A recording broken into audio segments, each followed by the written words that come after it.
Dear Papa Dudut, una sa lahat ay gusto ko pong malaman ninyo na isa po ko sa inyong mga super loyal na kabarangay. At pinapakinggan ko na po ang inyong programa mula noong nasa college pa ako. At ngayon nagtatrabaho na po ako ay sinusubaybayan ko pa rin ang inyong programa hanggat sa aking makakaya. Kaya maraming salamat po sakaling isa po ko sa inyong mapipiling basahin na sulat on air. Ako po si Carol, 25 years old at nagtatrabaho bilang isang training coordinator sa isang call center sa Quezon City. At dahil nakatira po ko originally sa Cavite, ay matapos ang ilang buwan kong pagtatrabaho sa call center, ay nagrent na ako sa isang maliit na kwarto na medyo malapit lang sa aking pinagtatrabahuhan para hindi na ako mapagod sa pang-araw-araw na biyahe.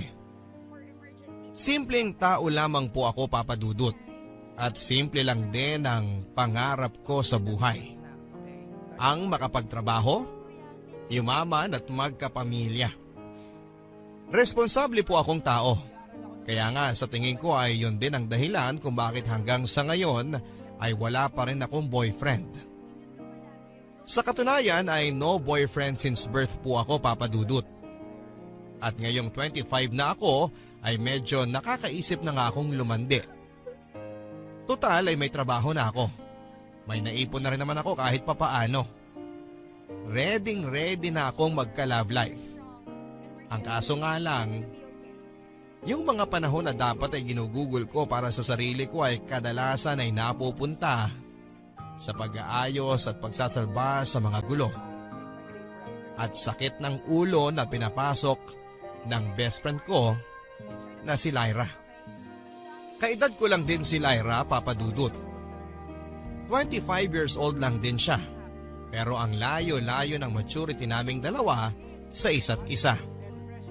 Kung ako pakiramdam ko ay 35 years old na akong mag-isip.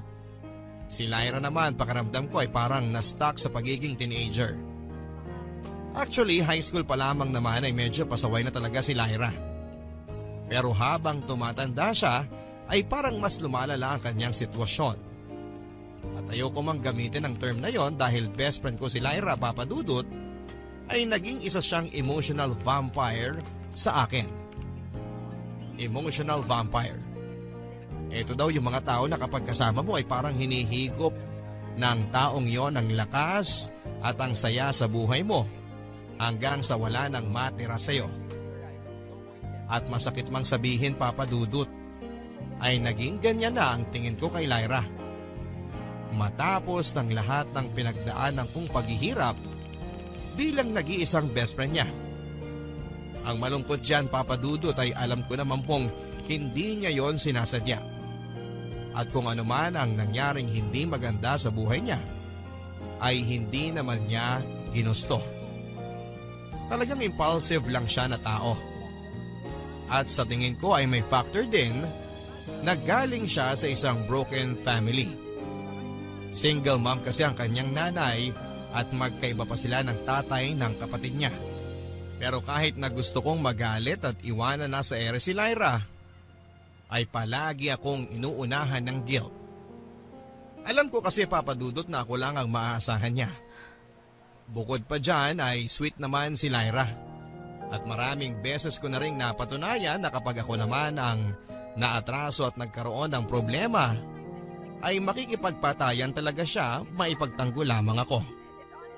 Sa katunayan ay nasa ganong sitwasyon nga kami nang una kaming magkakilala.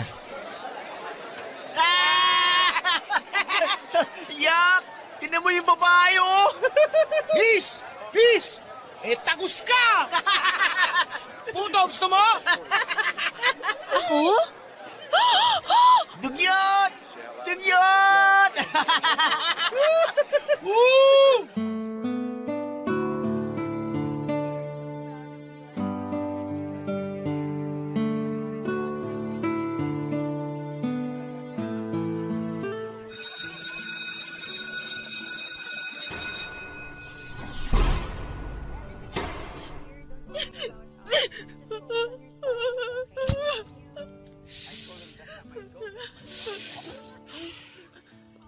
Girl, okay ka lang? Ako ba? Ay nako, hindi. May iba pa bang umiiyak dito? Oo. Okay lang ako. Teka, parang may nasusunog. Tangek. Huy, kalma ka lang. Nagyoyosi ka? Shh! Mukha kang ewan. Parang tanga naman to. Ngayon ka lang ba nakaamoy ng yosi? Hindi ko naman kasi kaagad naisip na yosi yung amoy na yun eh. Malamang nasa school tayo kaya hindi ko naisip na may magyoyosi dito. Bawal kaya yan? Tangek. Kaya nga ako nandito kasi alam ko bawal. Teka, bakit puro dugo yung palda mo? Ano nangyari sa'yo? Ngayon ka lang ba nakakita ng tinagusan? Tagos yan, ba't nasa harap? Sinusubukan ko ang gawa ng paraan kaya inikot ko yung palda ko para matakpan ko na lang ng bag. Kaso ang laki-laki pala. Nagtatawa na ako ng mga lalaki sa kantin Dugyot daw ako. Kaya ka umiyak. Oo. Girl, ano ka ba naman? Tagos lang yan. At saka ano naman kung pagtawanan kanila? Ano ka ba? First week ng klase natin sa high school ngayon. Forever na nilang iisipin na nakakadiri ako. Girl, next month makakalimutan na nila yan. For sure, meron pang ibang mga estudyanteng gagawa ng mas nakakahiyang mga bagay na pagchichismisan nila. Paano kung hindi? Ay naku! Sige, magubad ka. Ano? Teka, bakit mo nilaki yung pintuan ng CR? Bakit ka nagtatanggal ng palda? Ubarin mo na yung palda mo at ako magsusuot niyan. Suotin mo yun sa akin. Ha? Oh, di ba? Nahihiya ka ng pagtawanan dyan sa tagos mo? Paano ka? Sus! Wala akong pakialam sa mga yan. Tsaka feeling ko, masisipa rin naman ako dito sa eskwelahan natin pagdating ng panahon Sigurado ka? Oo nga, sabi. Teka, bago tayo magpalit, ako nga pala si Carol. Ako naman si Lyra. Thank you, Lyra. Walang anuman. Tanawin mo na lang itong malaking utang na loob sa akin na balang araw sisingilin ko. Ha? Joke lang. Sige na, dami pang drama. Ang hindi ko po akalain papadudot ay yung biro sa akin ni Lyra. Natanawin ko na lang daw na malaking utang na loob yung kanyang pagtulong sa akin ay mangyayari pala talaga in the future. Matapos ang insidente na yon ay naging close kami ni Lyra. Kahit na hindi kami magka-section. Meron din naman ako mga naging barkada sa mga ka-section ko pero si Lyra ang naging pinaka-close ko. Siya rin naman kasi ang lapit sa akin ng lapit. Wala kasi siyang makabarkada sa section nila. At palagi pa siyang napapaaway sa school. Parang naging outcast ba si Lyra papadudot. At ako naman kahit na alam ko na may pagkamabigat nga ang aura at karakter ni Lyra, ay pinagpapatuloy ko pa rin ang pakikipagkaibigan sa kanya. Siguro dala na rin ang awa. At dahil na rin siguro sa konting pride dahil alam ko na sa lahat ng tao sa school, ako lang ang nakakasundo niya. At tama nga po si Lyra papadudot. Ilang beses nga siyang pinagmumuntik-muntikang masipa sa school dahil sa mga kung ano-anong kabulastugan na pinapasok niya. Palaging late, absent, sumasagot sa teacher at napapaaway sa mga estudyante. Pero hanggang suspension lang din naman ang inaabot ni Lyra papadudot. Matalino kasi siya at siguro yung school namin ay umaasa na maayos pa nila siya at balang araw ay makakapagbigay ito ng karangalan sa eskwelahan. Siya kasi yung tipo ng estudyante na kahit na hindi pumapasok at nagsasubmit ng mga assignment ay nakakapasa sa mga exams. Hindi nga po yun nagdadala ng notebook sa klase. Pero natatandaan niya lahat ng tinuturo. At nung nakausap siya ay napag-alaman na kaya lang daw ito pumapasok sa school ay para makasama ko. Siguro ay dahil wala daw itong makausap sa bahay at ibang makaibigan sa school. Ayon din sa chismis na nakuha ko ay mukhang si Lyra kasi ang may pinakamataas na IQ sa buong batch namin. Kaya naman po maski ako ay nasasayangan kay Lyra papadudot. Naging unconscious mission ko na po siguro tuloy ang matulungan siya na maayos ang buhay niya.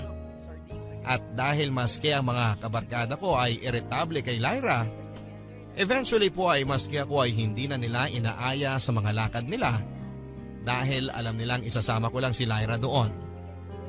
At noong tumagal-tagal na nga ay pati tuloy ako. Si Lyra na lang ang naging kaibigan ko. Sa awa ng Diyos ay nakagraduate naman po si Lyra na kasabay namin. At noong college na, dahil wala din naman po siyang balak na kahit na ano, ay kinuha na lang din niya ang kursong education para daw maging magkaklase kami. Pangarap ko po kasi dati ang maging teacher. At itong si Lyra, nakiride na rin. Alam ko rin naman po kahit na wala sa loob niya ang pag-aaral, ay maitatawid naman niya ang kolehiyo. Kagaya ng nagawa niya noong high school kami. Masaya lang din po ako na dahil din sa akin ay nagkaroon din ng interes itong si Lyra na makapagtapos ng pag-aaral. Pero nagbago po ang lahat ng nakilala ni Lyra si Larry. Nakilala niya lang po itong si Larry sa isang gimikan. At kinabukasan ay tinawagan niya lang po ako bigla at excited na kwentuhan na nahanap na raw niya ang soulmate niya. In short ay naging boyfriend po niya si Larry. At matapos nga ang ilang araw ay hindi na ito pumasok sa school namin at sinamahan na lang palagi si Larry. 19 pa lang po si Lyra noon. Samantalang yung Larry naman ay 26 years old na. At bukod sa mas matanda po si Larry kay Lyra, ay hindi rin nakapagtapos ng pag-aaral itong Larry na ito dahil puro pagbabasketball at liga ang inaatupag. At ito pong si Lyra ay halos doon na nga rin natutulog sa bahay ni Larry. Kaya naman po matapos ang 3 buwan ay bigla na lang ulit tumawag sa akin si Lyra at gustong makipagkita. At hindi pa man niya sa akin sinasabi ay alam ko nang meron po itong malaking problema. Han, may sasabihin sana ako sa'yo. Ano yun? Han, delayed ako. Anong ibig mong sabihing delayed? Han, buntis ako.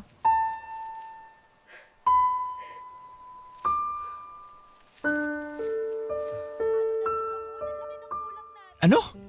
Baka naman na-delay lang na konti. Nag-pregnancy test na ako. Buntis talaga ako. To. Anong balak mong gawin dyan? Ha? Bakit ako lang? At saka sigurado ka bang akin yan? Ano? Sino pa ba? Malay ko. Hindi naman buong araw alam ko pinag-aagawa mo ah. Kapal na mukha mo? Kung pauhusgahan mo ng ganyan, kung meron sa ating dalawang nangangaliwa, ikaw yun. Hindi ko paninindigan yan. Kapal na mukha mo! Ako sasampalin mo ha? Ako lang pwedeng gumawa niyan sa'yo. Ayoko na! Honest na ako dito! Di umalis ka! Wala akong pakialam sa'yo!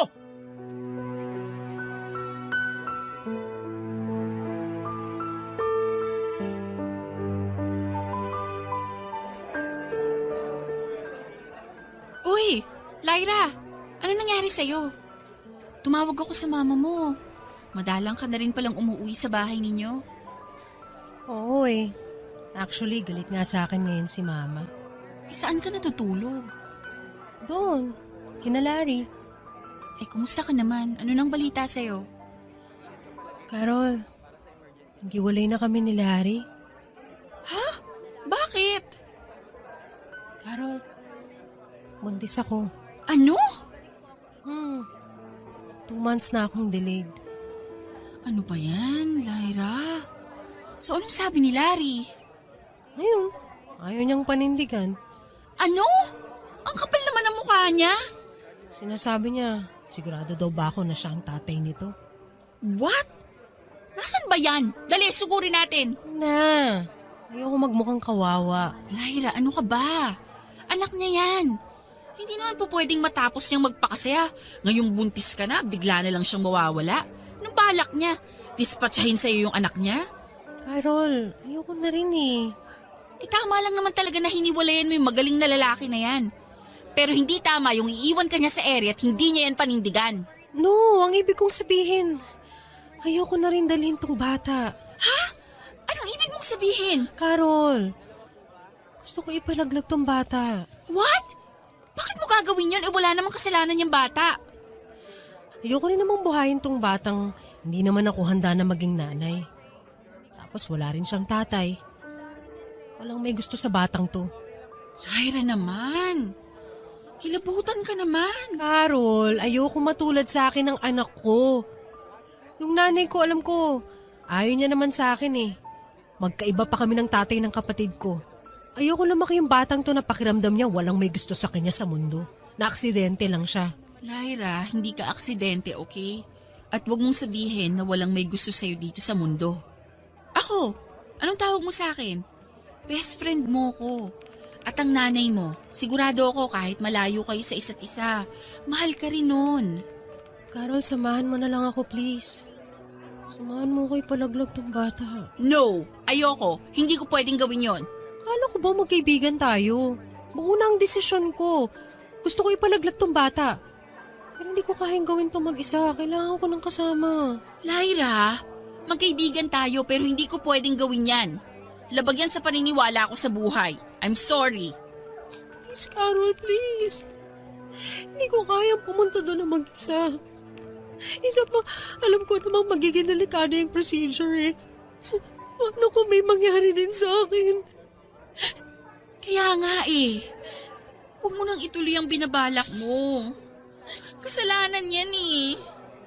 Handa nga naman kasi, Lyra. Pwede naman kayong mag-condom eh. Ayaw kasi ni Larry eh. Oh, mas lalo umiinit yung dugo ko dyan sa lalaki na yan eh. Dapat hindi ka pumayag. Napaka-irresponsable ng ginawa niyong yan. Alam ko. Kaya nga gusto ko na lang ipalaglag eh. Para pag uwi ko sa amin, wala nang problema. Lyra, pag nawala naman yung bata, hindi naman matatapos ang problema mo. Baka nga mas lumala pa dahil mumultuhin ka ng konsensya mo. Sige. Salamat na lang, Carol. Alis na ako. Hoy! Lyra! Sandali lang mag-usap pa tayo!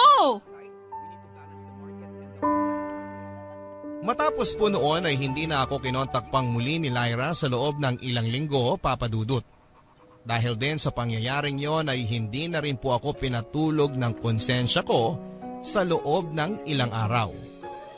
Naisip ko na siguro kung maayos lang ang pagpapaliwanag at pakikitungo na ginawa ko ay baka hindi siya naging defensive at umalis kaagad. Nag-guilty din po ako dahil alam kong mahirap ang pinagdadaanan ni Lyra. At alam kong sa panahon na yon, kailangan niya ng kaibigan at karamay. Kaya naman po ay minabuti ko na rin hanapin at kausapin yung Larry. Hindi po naging madali dahil nung minessage ko siya sa social media ay hindi rin naman po niya sinasagot ang mga messages. At kahit na ano pong pangungonsensya at mga mura ang sinasabi ko sa kanya ay dinedma lang po niya. At nakita ko na lang po sa mga post niya na parang may bago na itong GF. At nung minessage ko po yung bago nitong GF ay ako patuloy ang napasama. Kung ano-anong threats at pang-aalipusta ang ginawa sa akin ng mga kamag-anak at kaibigan ng Larry at ng bagong GF nito. Ang nangyari, nabaliktad pa. Ako patuloy ang napahiya sa mga kakilala ko sa social media dahil sa pangtutrol ng mga kakilala ng Larry. Hanggang sa ako na lang po ang sumuko at tinigilan ko na i-message sila. Sinabi ko na lang po sa sarili ko na si Lyra nga, nilatgo na ang pangyayari at nagpatalo na. Ano pa nga ba ang magagawa ko? Kaibigan lang ako. Isang araw ay kinontak akong muli ni Lyra, Papa Dudut. Nalaman ko na umuwi na pala siya sa kanila. At hindi niya itinuloy ang pagpapalaglag sa bata. Nakahinga po ako ng maluwag nang marinig ko yon. Pero ang problema po ay hindi pala niya sinasabi sa mama niya na buntis siya. At wala pa siyang balak na ipaalam yon sa mga magulang niya. Pinayuhan ko po si Lyra na mas makakabuti na sabihin na niya sa mama niya ang nangyari dahil malalaman din naman ng mga tao sa bahay nila ang katotohanan. Pero natatakot po si Lyra dahil sigurado daw siya na palalayasin daw siya ng kanyang mama kung magkataon. Lalo pat wala din itong kaalam-alam na hindi na siya pumapasok sa school. Ang nangyari po pala, Papa Dudut, ay kumukuha pa rin siya ng pang-tuition at baon si Lyra sa mama niya. Kahit na hindi na po siya pumapasok. At nang banggitin ko ulit sa kanya, nakausapin niyang muli si Larry at panagutin sa anak nito ay naging defensive po si Lyra. Ang sabi niya po ay ayaw na ayaw daw niyang makita kahit na kailan si Larry. And besides, ang alam daw po nito ay pinalaglag na niya ang kanilang anak. Sa punto pong yon ay hindi ko na alam kung kanino talaga ako magagalit, Papa Dudut. Kung kay Larry ba o kay Lyra. Pero pinigilan ko na lang po ang sarili ko at sinuportahan ko na lang po muna siya dahil natatakot din po ako na baka mapano ang bata na ipinagbubuntis niya. Inoferan ko po si Lyra na samahan siya sa mama niya na magtapat ng katotohanan. Umuo naman po si Lyra at sinabi na sige daw, bubuelo lamang siya. Pero matapos po ang 2 linggo ay nagulat po ako dahil bigla na lang pong dumating si Lyra sa bahay namin. At laking gulat ko na bitbit na niya ang lahat ng gamit niya. Sa puntong yon, kahit nakabado ako dahil final exams na namin kinabukasan at kailangan ko pang mag-review, ay agad ko pong inasikaso ang kaibigan kong nangangailangan ng tulong. Lyra, dumaan ako sa school book kanina. Ano, ma? Ang tagal-tagal ko nang inutos sa'yo na ikuha ng application form itong kapatid mo. Hindi mo naman ginagawa. Ako nang nagkusa. Siguro kasi nakakalimutan. Nakakalimutan? Bakit? Ano bang pinagkakaabalahan mo't nakakalimutan mo? Busy lang kasi ako sa school ngayon. Sinungaling! Nagtanong ako sa registrar at doon ko nalaman na 1 semester ka palang hindi pumapasok. Saan mo dinadala yung mga pang-tuition na ibinibigay ko sa'yo? Yung mga baon mo? Ho? Siguro hindi ka naman doon kina Carol nakikitulog, ano? Siguro doon sa boyfriend mong squatter ka tumira, no? Umamin ka. Oo, ma. Sorry. Sinasabi ko na nga ba Kinukutuban na ako sa'yo Baka mamaya nabuntis ka pa nung lalaki na yon. Ay, walang hiya! Buntis ka? Buntis ka nga! Nagpabuntis ka sa squatter na yon? Nag-drop out ka sa college? Nagpabuntis ka pa sa squatter? Ano ba talagang gusto mo mangyari sa buhay mo, ha? Ang maging patapon? Tandaan mo, hindi ko matatanggap yung lalaki na yan. Pati na yung ipinagbubuntis mo sa pamamahay ko. Di wag!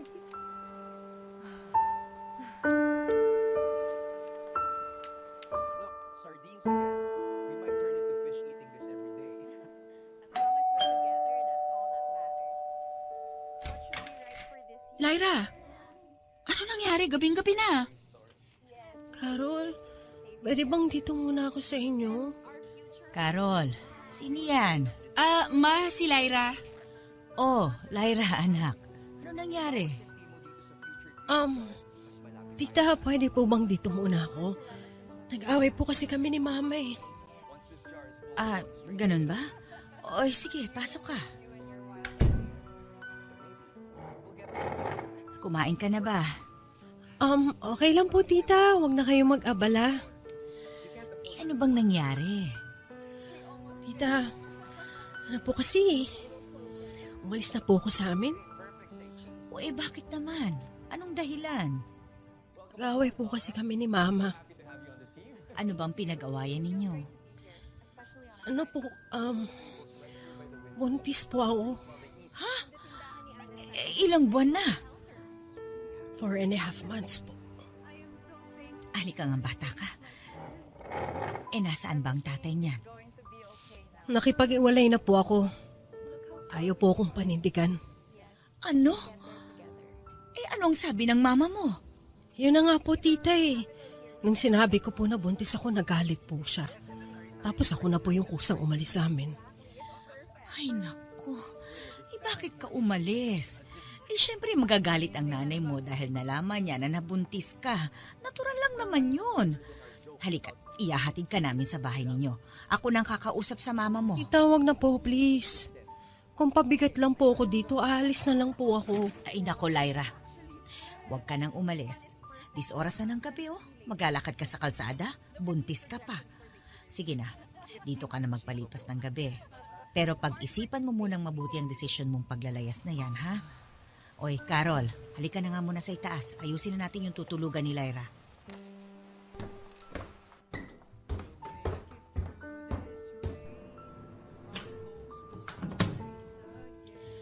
Carol, kausapin mong mabuti ang si Lyra, ha? Ang kailangan niya ngayon ay yung pamilya niya. Kumbinsihin mong bumalik yun sa kanila. Hindi naman po close si Lyra sa pamilya niya, di ba? Ako lang po ang naaasahan niya eh. Ay nako, Carol. High school pa lang kayo kung ano-ano nang pinapasok na gulo niyang kaibigan mong yan. Mahirap yan. O 4 na buwan na siyang buntis. Kung dito siya titira sa atin, cargo natin yan. Kung ano man ang mangyari sa kanya. Tapos, paano yan? Exams niyo pa bukas, hindi ba? Ma, actually, hindi na pumapasok si Lyra eh. Nag-drop out na po siya. Ano? Ay, naku naman yung batang yan, oo. Kaya din naman pala nagalit ang nanay niya sa kanya eh. Ano bang balak niyang gawin sa buhay niya?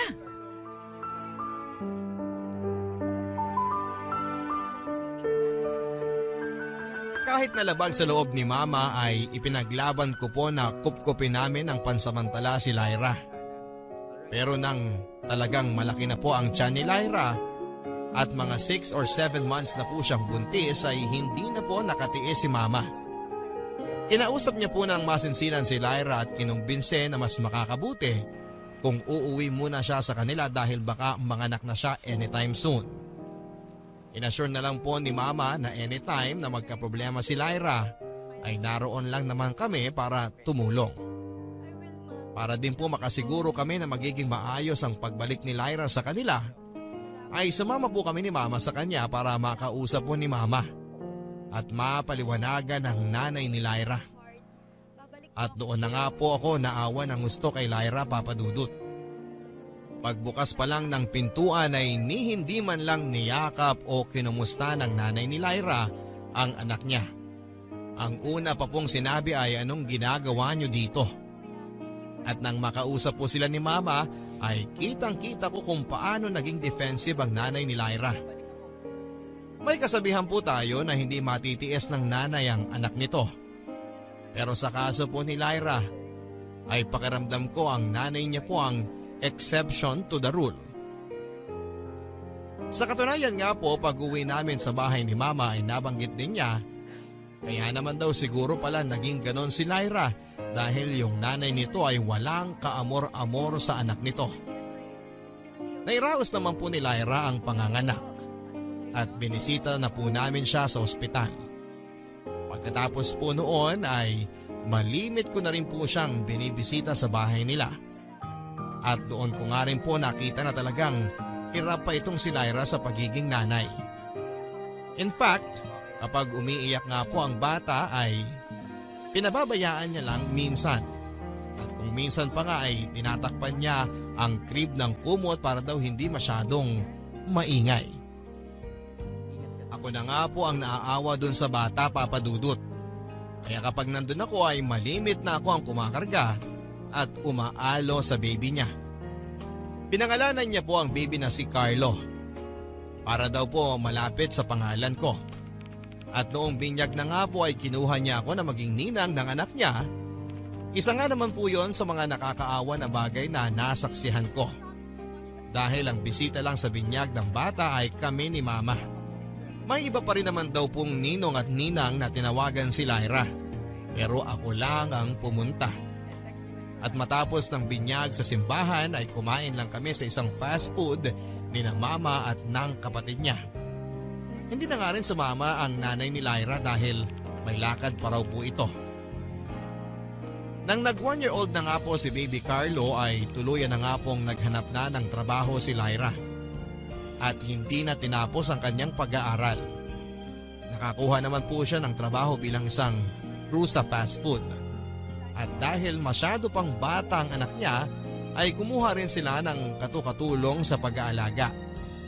Pero dahil medyo hirap na rin po sila ng mama niya sa pera, Dahil nga sa dagdag gastos ng bata ay madalas din na papalit-palit sila ng nakakatulong dahil hindi nila mabayaran ng tama.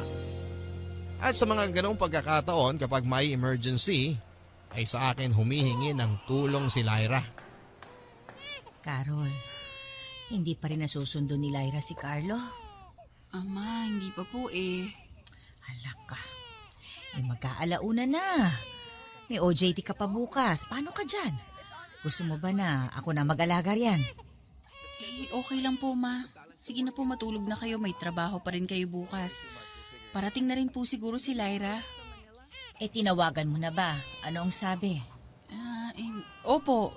Sabi niya po malilate lang daw po at nag-OT sila sa trabaho. Ay, ano ba yan? Wala pa rin ba sila nakukuha na yaya? Wala pa daw po eh. Ay, siya. Sige. Akit na ako sa taas ha. Matutulog na ulit ako. Sige po, ma. Good night. Sometimes I think they train us to be miserable. Sleep na. Sleep ka na. Darating na si mama mo. It's okay here. Don't worry about us. Ano pa naman yan? Nasaan ka na ba? I told him that's not my goat, that's my wife. Hello? Lyra! Ano ka ba? Kanina pa ako tawag ng tawag sa'yo ah. Hindi ka man lang sumagot o mag-reply. Nasaan ka na ba? Nandito na, bababa na ng taxi. Mas tapat niya na. Ay naku, salamat naman. Follow this plan. We can finally have our own place. It's a big goal, but I know we can do it. Akala ko ba may OT kayo? Bakit lasing ka? Ano kasi, nagkayaan kasi kami ng mga katrabaho ko. Kasama namin si Sir Maki. Di syempre, makakatanggi pa ba ako? Chance ko na yun. Here's the fare. Ano? Careful, don't drop it. Nakikipag-inuman at landian ka? Samantalang yung anak mo andito. Kanina pa iyak ng iyak. Sorry na, pasensya na ninang. Alam mo naman sobrang crush ko si Sir Maki eh. I think, pagkatapos nga ng gabi na to, in love na ako sa kanya. Ay naku, anong in love ang sinasabi mo? May asawa na yung tao. Ex-wife. Hiwalay na rin naman sila eh. Ex-wife? Bakit? Annulled ba sila? Hanggat hindi pa sila annulled nung asawa niya, may asawa pa rin siyang tao. Kabit ka pa rin. Ang oy mo naman, Carol. Ito naman, pinapakilig ko lang naman sarili ko eh. Alam ko naman wala rin naman pupuntahan yung paggusto ko kay Sir Maki. Pero alam mo ba, shucks friend, kanina kaming dalawa na lang naiwan dun sa restaurant. Umalis na silang lahat, pero nagstay siya. Tapos nagkwentuhan lang kami. Nag-aaya pa nga sana siya nang pumunta kami somewhere, pero hindi ako pumayag. Sabi ko, kailangan ko sunduin na yung anak ko eh. Wow! At buti naman, kahit na sa ganyang estado mo, naaalala mo pa rin yung anak mo na nandito. Lyra, may OJT pa ako bukas ng maaga. 2 oras ang biyahe ko papunta sa opisina. Kailangan kong gumising ng 4:00. Anong oras na? Ay! OMG, sorry! Nakalimutan ko na may OJT ka. So kung naalala mo pala na may OJT ako bukas, hindi ka makikipag-inuman? Kukunin mo na agad itong anak mo? Pero dahil akala mo wala, nagpakasaya ka. Lyra, habang nakikipaglandian ka dyan sa crush mong may asawa, ako andito nag-aalaga ng anak mo. Ano ka ba naman? Sorry na. Pasensya, hindi na mauulit. Pero friend, teka lang ah. Pwede ba umidlip muna ako ng kaunti dito? Antok na kasi ako eh. Siya, sige, umidlip ka na muna. Bigyan niyo pa ako ng konting pasensya. Ang laki ng inutang natin. Okay lang yan, mahal ko. Babawi tayo bukas. Sana nga. Hindi ko na po nagising si Lyra ng gabing yon. Kaya pinabayaan ko na lang po siyang matulog sa sofa namin. At para hindi na rin po maabala sina mama ay doon na lang din po ako natulog sa may sala papadudot. Mabuti na nga lang ay napatulog ko rin ang inaanak kong si Carlo, kaya naman nakaidlip ako kahit na papaano. Pero kapag umiiyak po ang bata ay nagigising din ako kaya mababaw din naman ang naging tulog ko. Nang paalis na po ako papunta ng OJT ay saka ko na lang ginising si Lyra. At naging pahirapan pa ito. Mabuti na nga lang po ay bago bumaba si na mama para sa almusal ay nakaalis na kami. Yun na po siguro ang pinakamalala na ginawang pagpapabaya ni Lyra sa anak niya sa mga panahong yon. At ipinangako ko na rin po sa sarili ko na hindi na po siya makakaulit sa akin ng ganon. At sa kabutihang palad naman po ay naging mas responsable si Lyra. Sa iba pang mga pagkakataon na iniwan at ipinapaalaga niya sa akin ang anak niya. Pero eventually po papadudot ay etong crush ni Lyra na manager niya sa fast food ay nakarelasyon din niya. Kung yung Larry po ay 7 years ang tanda sa kanya. This time itong si Sir Maki na naging boyfriend niya po ay 10 years naman ang tanda sa kanya. Meron ng 2 anak na nasa poder ng kanyang asawa. At matapos nga po ng ilang buwan lang mula nang sila ay naging magkarelasyon, ay nakipag-live-in na nga po itong si Lyra sa bago niyang boyfriend na si Maki. Graduate na po ako ng college at agad ding nakahanap ng trabaho. Samantalang ito pong si Lyra ay madalang na muling nakikipag-communicate sa akin.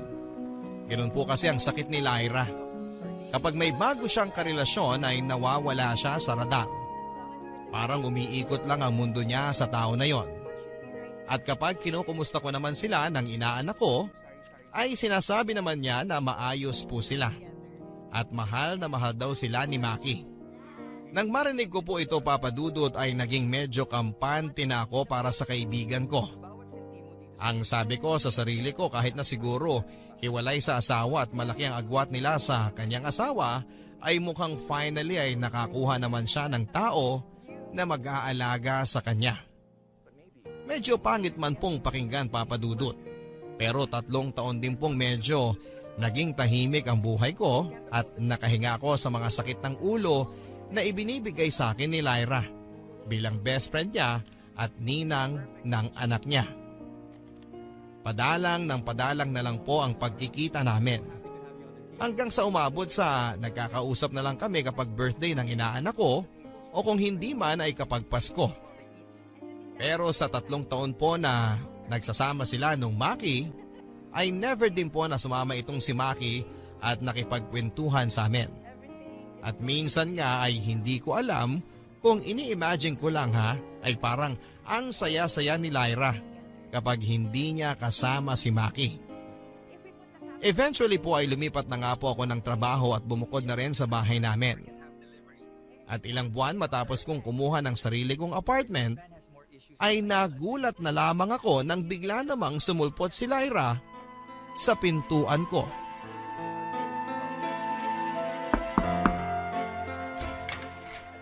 Lyra, oh my gosh! Ano nangyari dyan sa mukha mo? Carol, okay lang ba kung dito muna kami ni Carlo? Dali, pasok kayo. Ano nangyari? Bakit ka may black eye? Carol, nakipag-iwalay na ako kay Maki. Don't tell me siya rin na may gawa niyan? Oo, Carol. Ano? Halika, magpa-blatter tayo. Carol, wag na. Anong wag? Kita mo nga yung nangyari dyan, oh. Eh, itong anak mo, baka sinasaktan din niyang siraulong Maki na yan. Hindi niya sinasaktan si Carlo. Ano ka ba, Lyra? Anong klase ba naman yung mga lalaking nagugustuhan mo? Halika na, magsumbong na tayo sa pulis. Carol, wag na. Okay na to, umalis ako sa poder niya. Kailan ka pa niya sinasaktan? Matagal na. Eh, bakit ngayon ka lang kumawala? Eh, mahal ko siya eh. Lyra, hindi na pagmamahal yan. Pagiging masokista na yan. Kaya nga eh. Ang tanga-tanga ko. Noong una kasi na-flatter pa ako sa pagiging siloso niya, pero abang tumatagal, palala na siya ng palala. Itong huli, maski yung waiter sa isang kinakainan namin pinagsilosa niya. Nginitaan ko lang yung waiter, Carol. Tapos pagdating namin sa bahay, sinapak na niya ako. Bakit ko raw nilalandi yung lalaki? Ay naku, Lyra. Tara na, magsumbong na tayo sa pulis. Huwag mong palampasin yan. Wag, please. Natatakot ako eh. Baka balikan niya ako. Pati si Carlo madamay. Lyra, lagi mo nalang pinapalampas yung pananakit sa'yo ng mga nagiging boyfriend mo eh. Para rin naman sa proteksyon mo yan eh. Tara na, magpa-medical legal muna tayo. Huwag na, Carol. Baka pati ko madamay pa. Alam niya rin tong bahay mo. Ano? Paano naman niya malalaman? Di ba binisita ka namin ni Carlo nung unang linggo mo dito? Carol, naghihintay lang sa amin si Maki sa kotse noon. 3 years na siyang ganyan. Bantay sarado ako, kaya hindi niya rin ako pinagtatrabaho. At kapag nakikita tayo, kahit na hindi siya sumasama, naghihintay lang siya sa kotse. Para masiguro na hindi ako manlalalaki. What? Sahin ko naman pala talaga yung Maki na yan eh. Tara, pumunta na tayo sa ospital at magpa-medical legal na tayo. Ayoko, Carol! Tara na! Anong medical legal ang sinasabi nyo? Maki! Padaanin mo kami. Hindi kayo aalis dito! Tumabi ka dyan! Akala mo matatakot mo ako? Lyra, tara na! Sabi ko lang hindi! Pasok! Doon tayo sa loob! Maki! Tulungan niyo kami! Kaya mo matatakasan mo ako? Ha? Tama na, Maki! Hindi ka makakawala sa akin! Maki, tama na! Ano ha? Huwag kayong makialam dito!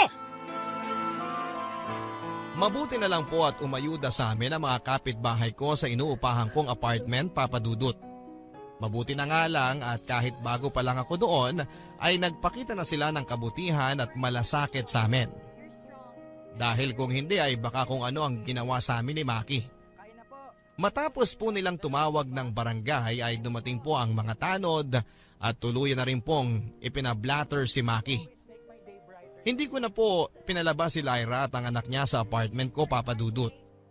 At maski ako ay ilang linggo din na hindi mapakali at tuliro sa pangamba na baka bigla na lang may manaksak sa akin habang naglalakad. Sa awa naman ng Diyos ay hindi na kami ginambala nung Maki. At matapos ang ilang buwan ay nabalitaan din ni Lyra na na-stroke ito. Hindi rin pinalampas si Maki ng karma. At dahil nga sa mga nangyari ay doon na rin tumira si Lyra at si Carlo sa inuupahan ko. At halos ako na rin ang sumusuporta sa kanila sa loob ng kulang-kulang 1 taon. Mula kasi nang nakipag-live-in itong si Lyra kay Maki ay hindi na rin niya masyadong kinokontak ang nanay at kapatid niya. At parang ganon din naman sila sa kanya.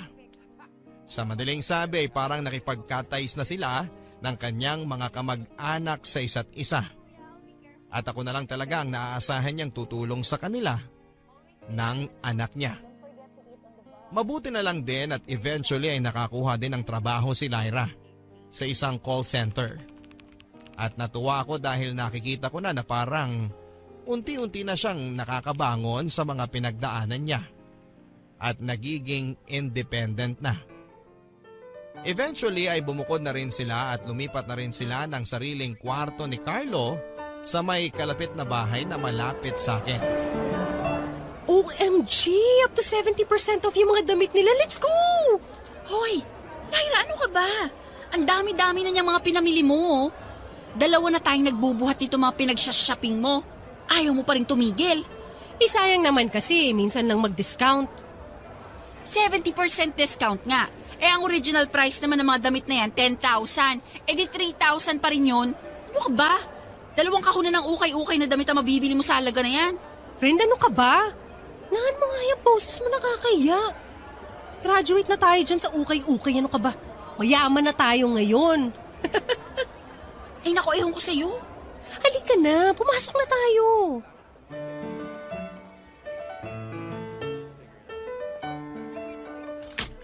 Carol, tingnan mo nga kung bagay sa akin tong black. Okay naman, maganda. Kaya lang parang medyo mahaba yung manggas. Ano ka ba, ganyan talaga yung mga uso ngayon? Sige, kunin ko na nga rin to. Wow, ganun-ganun lang? Hayaan mo na, naka 70% off naman eh. Sira, ikaw mula nung nagka-credit card ka, wala ka nang ginawa kundi mag-swipe na mag-swipe ha. Pinapaalala ko lang sa'yo ha, hindi yan premyo, utang yan. Okay lang yan, magkaka 13th month pay naman eh.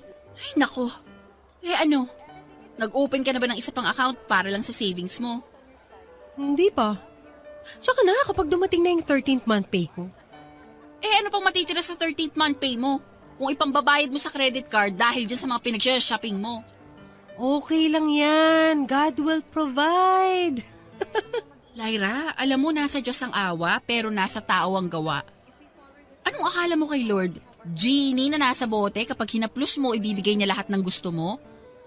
Siyempre kung kaya mong paghandaan at ipunin, gawin mo na. Yung mga bagay na wala tayong kontrol bilang tao, yun lang ang dapat nating iasa sa Panginoon.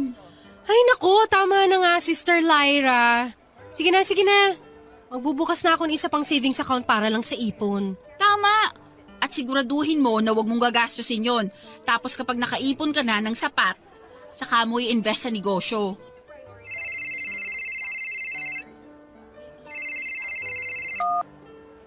Hello? Okay, sige po. Pwede po kaya bukas nyo na lang i-deliver kasi baka late na ako makauwi ngayon eh. Doblein ko na lang po yung shipping fee. Okay, sige po. Thank you. Ano na naman yung in-order mo? Order ako ng rubber shoes ni Carlo. Tapos ako rin. Matching kami. Teka, ipapakita ko sa'yo. Naku, magkano na naman ang bili mo dyan? Huwag mo nang itanong. Tingnan mo. Diba? Ang ganda. Naku, ayan yung pinagkakaguluhan ng mga kaopisina ko na rubber shoes. Bumili ka? 7,000 ang isa niyan? Hayaan mo na, friend. Kung sakasakali, first time ko naman to na magkakaroon ng sapatos na tatagal ng lampas sa 6 na buwan. Ay, naku, Lyra. Ikaw mag-ingat-ingat ka sa paggastos mo, ha? Dahil hindi tayo habang buhay na malakas at may trabaho. Malaki po ang sweldo ni Lyra Papadudut. Lalo na kapag naa-assign siya sa night shift kung saan ay may dagdag po siya na night differential na nakukuha. Pero kung ano namang laki ng kanyang sweldo, ay ganun din po kalaki ang kanyang mga nagagastos. At halos buwan-buwan ay nauubos din ang lahat ng sweldo niya dahil sa mga bayarin sa credit card. Bukod pa kasi dyan ay kumuha na rin si Lyra ng stay-in na yaya na mag-aalaga kay Carlo dahil nagsimula na itong pumasok sa nursery. Pero kahit na magastos po si Lyra Papadudut ay galante naman po siya. Hindi po siya makasarili at sinishare ni Lyra sa ibang tao kung ano ang meron siya. Sa katunayan, sa tuwing nagsha-shopping po yan ay hindi nakakalimot sa akin. Pati ako ay kasama sa mga pinasasalubungan niya. At ang anak niyang si Carlo ay talagang branded halos ang lahat ng gamit. At umabot na rin po sa punto na kinukulang na ang kanyang sweldo sa kanyang mga binabayaran. At nangungutang na rin siya sa akin. Nababayaran naman po ako ni Lyra kahit papaano. Pero ayun nga po halos parang wala din dahil matapos niyang makabayad ng isang inutang ay uutang na naman siya matapos lang ng ilang linggo. At muli na naman po akong kinabahan para sa aking kaibigan. Ang hindi ko po akalain Papadudut ay maski sa usapin ng pag-ibig ay magiging malaking hadlang si Lyra sa akin. Isang araw po kasi nagkaroon ako ng bagong office mate sa trabaho, si Jasper. Guwapo po siya, matalino at may kaya. Unang linggo pa nga lang po niya sa opisina namin ay marami na ang nagkaka-crush sa kanya. Isa na po ako doon. Pero dahil 2 taon ang tanda ko sa kanya, ay ang naging tingin at pagtrato ko sa kanya ay parang nakababatang kapatid. At nung ako po ang na-assign na mag-train sa kanya ay marami po sa amin ang naiinggit. At dahil nga po doon ay nagkaroon kami ng maraming pagkakataon na magkakilanlan at magkabanding. Eventually po ay nagkagaanan na namin ang loob sa isa't isa at naging close kami. Nang unti-unti ko na po siyang nakakakitaan ng mali siya ay nalaman ko na crush niya pala yung isa sa mga office mate namin. Dahil dito ay mas lalo ko na siyang hindi nakita bilang potential na boyfriend. At pinigilan ko na po kung ano man yung pag-assume na iniisip ko. Pero dahil na rin po sa naging komportable kami sa isa't isa, ay naging magkaibigan at close kami sa mga sumunod na linggo. Hanggang sa parang nakaramdam na nga po ako ng eto't parang MU na nga po kami ni Jasper. Yun ay kahit na sinasabi niya pa rin na may crush siya na iba sa amin. At muntikan na nga po itong mapatunayan nang minsang lumabas kami ng kami lang at walang ibang kasamang office mates. Ano? Hindi nga. So, NBSB ka talaga? Oo nga. Ano naman ngayon? Pero, bakit? Anong ibig mong sabihin bakit? Wala namang nanliligaw eh. At wala rin naman ako nakikitang worth it na ligawan ko eh. Weh, sa ganda mong yan? Sira. Oo nga, pero seryoso, bakit? Teka lang, alam ko na. Nai-intimidate ang mga lalaki sa'yo. Ha? Ako? Nakaka-intimidate ba ako? Oo. I mean, mukha ka kasing matino. Ganon? So ang mga gusto ng mga lalaki ngayon yung hindi matino? Hindi, ang ibig kong sabihin, para kasing masyado kang seryoso sa buhay. You mean boring? Yeah. Wow, thank you ha. Yun na nga eh. Nung nagkakilala tayo, hindi naman pala. Ang saya mo naman palang kasama. Sus? Bukod pa dyan, hindi ka marunong makipag-eye contact. Ha? Anong ibig mong sabihin? Napansin ko kasi sa'yo yun eh. Parang hindi ka nakikipag-eye contact sa mga lalaki. Wow, at talagang inoobserbahan mo ako ha? No, what I mean sa akin. Sa experience ko sa'yo. O sige na, real talk na tayo dito. Total, komportable na naman tayo sa isa't isa. Ang mga lalaki kasi, mahilig ang makipag-eye contact. Doon kasi nila nagigauge kung attracted sa kanila yung isang babae. Especially kung first time nilang mamimit yun. Ganun? Oo. Tapos ikaw, mailap ang mga mata mo. Walang landi. You know what I mean? Paano ba lumandi ng tingin? Ganito. Oh, tingnan mo ako. Diba? Hindi mo nga ako matingnan ng diretsyo. Sige na. Try natin, isa pa. Madali. Titigan mo ako sa mga mata ko.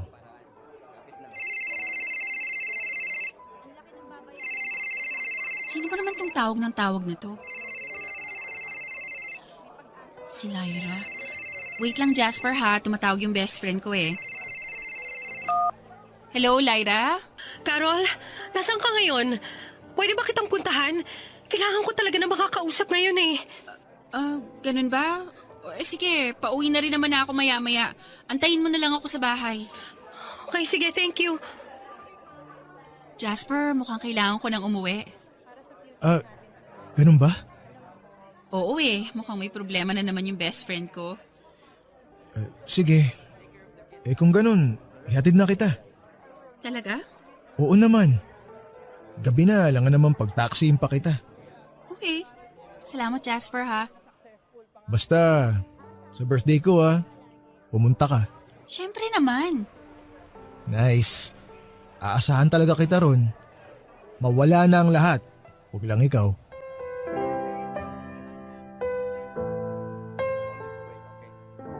At kahit na buwisit po ako sa timing ni Lyra Papadudut ay agad po akong umuwi sa pangamba na kung ano naman ang pinasok na gulo nito.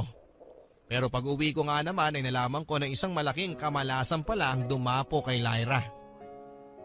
Na mali-lay off po siya. Nalugi na po kasi yung account kung saan siya na-assign at wala na po sa kanilang paglilipatan. At dahil dito ay napagdesisyonan na bibigyan na lamang sila ng separation pay. Alam ko pong magiging isang malaking problema ito kay Lyra dahil alam ko po kung gaano kalaki ang mga binabayaran niyang bills buwan-buwan. At dahil nga po sa mga nangyari ay na-depress po si Lyra Papadudut.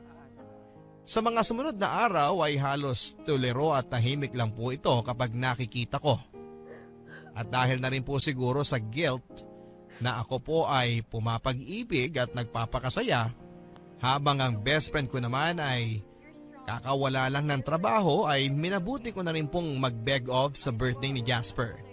At sinamahan at dinamayan ko na lang po si Lyra. The next day matapos po ang birthday ni Jasper ay nagbago po ang pakikitungo niya sa akin.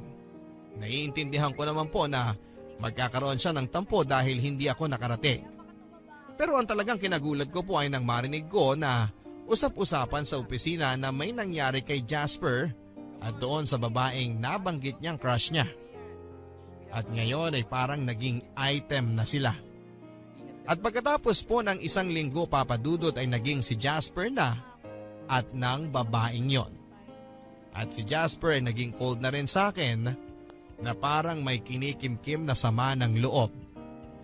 Alam ko pong medyo mababaw, pero ang sakit-sakit sa damdamin ko nang nalaman ko na nagka-GF na si Jasper. Alam ko rin po na medyo mababaw na makaramdam ako ng sakit sa isang lalaki na naka-MU ko lang naman at hindi naman talaga sa akin nagtapat. Pero hindi ko rin po maalis sa isipan ko, Papa Dudut, na paano kaya kung nagpunta ako sa party ni Jasper na yon? Masasabi niya kaya sa akin na may gusto siya sa akin? Baka ako na ang GF niya ngayon kung sakasakali. Pero dahil naman sa pag-aasikaso at pagdamay ko sa problema ni Lyra, ay naisang tabi ko naman ang sarili ko. Hindi ko na nga po alam kung saan ako mas maiinis. Kung doon ba sa missed opportunity na magkaroon ng boyfriend dahil kay Lyra, o dahil sa naipong kong konsumisyon sa pagiging taga-ayos ng buhay ni Lyra.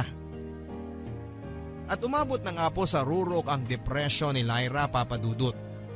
Kaya minabuti kong dalhin na muna siyang muli sa bahay namin. Para kung sakaling nasa trabaho ako, andun si na mama para ma-check si Lyra every now and then. At kahit po kailangan ko na namang bumiyahe ng 2 oras araw-araw dahil mapapalayo na naman ako sa aking pinagtatrabahuhan na opisina, ay ginawa ko po. Alang-alang kay Lyra. Lyra, bumangon ka na dyan. 11:11 na ng tanghali. Sumabay ka na sa akin sa pagpasok ko sa shift mamaya. Maya-maya na. Akala ko ba maghahanap ka na ng trabaho? Bukas na lang, Carol. Masama pakiramdam ko eh. Lyra, 3 linggo ka ng ganyan. Kumilos ka na't mag-asikaso. Carol. Ano? Carol, pakiramdam ko. Papatayin ko sarili ko. Ano? Carol, hindi ko na kaya. Pagod na akong mabuhay. Lyra, wag mong sabihin yan. Pagsubok lang yan, malalampasan mo to, okay? Carol, parang hindi ko na kayang malampasan to. Kakayanin mo, okay? Sige na, mag-asikaso ka na. Carol, ikaw na bahala kay Carlo, ha? Ano? Huwag ka nga magsalita ng ganyan. Wala na akong ibang mapagbibilinan kay Carlo. Ikaw ang ninang niya. At ikaw lang ang kakilala ko. Ikaw lang ang pinakamatino at maaasahang taong kakilala ko. Lyra, please. Huwag namang ganyan. Malalampasan natin tong problema mo, okay? Gusto ko na lumaki siya na kagaya mo. Matalino, malakas, responsable sa buhay. Tigilan mo na yan, Lyra. Pangako mo sa akin na alagaan mo si Carlo. Magwala na ako. Hindi. Hindi ko aakuin yung anak mo. Gagaling ka pa, Lyra. Huwag ka nga magsalita ng ganyan. Bakit ka ba ganyan magsalita sa akin? Nasasaktan ako, Carol. Shh! Tahan na. Tahan na. Nabibigatan ka na sa akin, no? Pakiramdam mo, pabigat na ako sa'yo, no? Hindi. O siya. Sige, magpahinga ka na lang ulit ngayon kung hindi mo pa kaya. Pero lahat na lang kayo irritable sa akin. Walang may gusto sa akin. Bata pa lang ako, wala nang may gusto sa akin. Wala akong lugar sa mundo. Huwag mong sabihin yan, Lyra. Pero totoo, di ba? Nabibigatan ka na sa akin. Mas mabuti pa magpakamatay na lang ako. Tumigil ka na, Lyra, please! Makaka-recover ka! Makakakuha ka ulit ng trabaho, maayos mo yung buhay mo at mapapalaki mo ng maayos yung anak mo! Ayoko na nga eh! Ayoko na! Pare-pareho naman tayong may problema, Lyra eh. Bakit ang dali-dali sa'yong bumigay? May anak ka! Ikaw na bahala kay Carlo. Ayoko na. Anong ayaw mo na? So ano? Sa akin mo na naman ipapasa dahil hindi mo na kaya? Lyra, mula na makilala kita, lahat ng gulong pinasok mo na hindi mo malusutan, ako ang umaayos. Ako ang umako. Lyra, pagod na rin ako. Maging malakas ka naman para sa sarili mo. Ayaw mo na mabuhay? Pwes ako, ayoko na rin. I'm sorry, Carol. Pasensya ka na kung mahinang klaseng tao ako. Lyra! Ano ka ba? Bakit inuutot mo yung ulo mo sa pader? Ano ba nangyayari sa'yo? Pabayaan mo ako! Gusto ko na mamatay! Gusto ko na mamatay! Ma! Ma, tulungan ako!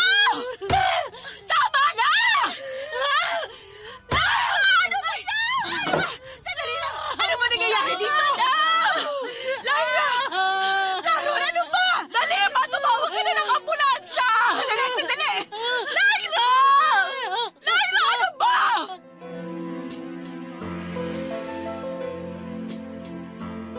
Sinuntok po ni Lyra ang bintana at nagkanda dugo-dugo ang mga kamay niya. Mabuti na nga lang po at naroon din ang kasambahay namin at napagtulong-tulungan namin na matalian si Lyra para hindi niya masaktan pa ang sarili niya. Agad po naming itinakbo si Lyra sa ospital at batay nga po sa pagsusuri ng doktor, may malalang depresyon daw si Lyra. At dahil dito ay kinakailangan ng mai-confine muna sa psychiatric ward para hindi na siya manakit sa sarili niya. Dahil wala din naman pong trabaho si Lyra ay ako na rin po ang umako ng mga bayarin sa hospitalization.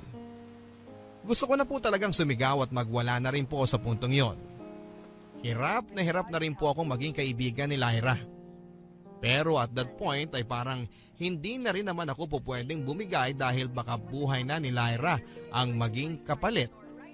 Kahit na hirap at hinang-hina na ako ay kailangan kong magpakatatag para sa kaibigan ko. At siguro nga po ay medyo napansin na rin po ito ng doktor ni Lyra. Dahil hinikayat niya po ako na magpasuri na nga rin nang malaman niya na halos ako na ang guardian ni Lyra. At doon ko na nga rin po nalaman na meron na rin po akong sintomas ng depression. Mabuti na nga lang po at pinag-aadya po kami ng Panginoon at inoferan ako ng libreng consultation ng doktor ni Lyra. Dahil alam po niyang ako ang nagbabayad para dito at sumusuporta sa anak nito. At eventually ay hinikayat na rin po ako ng doktor na makipag-ugnayan sa nanay ni Lyra. Kahit pa labag ito sa loob ni Lyra. Sa puntong yun daw ay huwag na huwag raw akong maging concerned kung ano ang mararamdaman ni Lyra. At labanan ko lang daw ang guilt na mararamdaman ko. Ang nararapat daw ay gawin namin kung ano ang